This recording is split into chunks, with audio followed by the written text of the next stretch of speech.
بسم اللہ الرحمن الرحیم۔ طوفان آنا بھی ضروری ہے زندگی میں، تاکہ پتہ چلے کون ہاتھ پکڑ کر بھاگ رہا ہے اور کون ہاتھ چھوڑ کر۔ دنیا کی بہت بڑی غلط فہمی اپنے ماں باپ کی خدمت نہ کرنا اور اپنی اولاد سے خدمت کی امید رکھنا۔ قرآن اللہ اور بندوں کے درمیان براہ راست تعلق کا ذریعہ ہے۔ قرآن کو سمجھ کر پڑھیے تاکہ اللہ آپ پر رحم کر سکے۔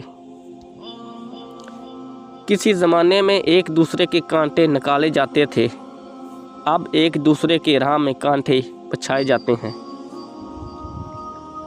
امان اللہ پر ہو، خامند محنتی ہو اور بیوی نیک اور ساتھ دینے والی ہو تو سائیکل پر شروع ہونے والا سفر کاروں اور بنگلوں پر ہی رکتا ہے۔ ایک دور تھا جب امیر لوگ پیسوں کے طاقت سے غریب کی بیٹیوں کو نچواتے تھے۔ آج انہی کی بیٹیاں ٹک ٹاک پر ناچ کر اپنے باپ دادا کا قرض اتار رہی ہیں۔ تلخ حقیقت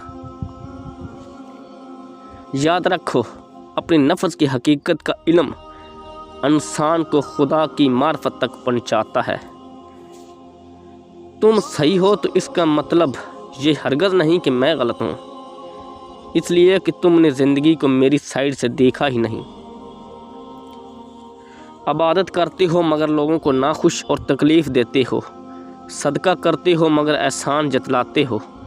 اپنی نیکی ایسی تھیلی میں جمع نہ کرو جس میں سوراخ ہو۔ کبھی بھی کسی کو نیچی نظر سے مت دیکھو، کیونکہ تمہارے جو حیثیت ہے یہ تمہاری قابلیت نہیں بلکہ اللہ کا تم پہ کرم ہے۔ گرگٹ نے بلا وجہ بدنامی مول لی ہوئی ہے۔ حقیقت تو یہ ہے کہ انسان سے زیادہ تیزی سے رنگ کوئی نہیں بدلتا۔ کردار ہی ایک ایسی کتاب ہے جسے اندھے اور جاہل بھی پڑھ سکتے ہیں۔ اپنے دل کو مضبوط بناؤ اور اللہ پر یقین رکھو، وہ تمہاری ہر مشکل آسان کر دے گا۔ سنہری بات، آپ کب صحیح تھے یہ کوئی نہیں یاد رکھتا، لیکن آپ کہاں غلط ہو یہ بات کوئی نہیں بولتا۔ حوصلہ سیکھنا ہے تو پریشر کوکر سے سیکھو، جو آگ پر بیٹھ کر بھی سیٹیاں مار رہا ہوتا ہے۔ دوست کو ترقی کرتے دیکھو تو فخر سے کہو یہ میرا دوست ہے، اور دوست کو جب مصیبت میں دیکھو تو سینہ تان کر کہو میں اس کا دوست ہوں۔ سب سے قریبی لوگوں کا وار سب سے خطرناک ہوتا ہے، کیونکہ وہ کم فاصلے سے کیا جاتا ہے۔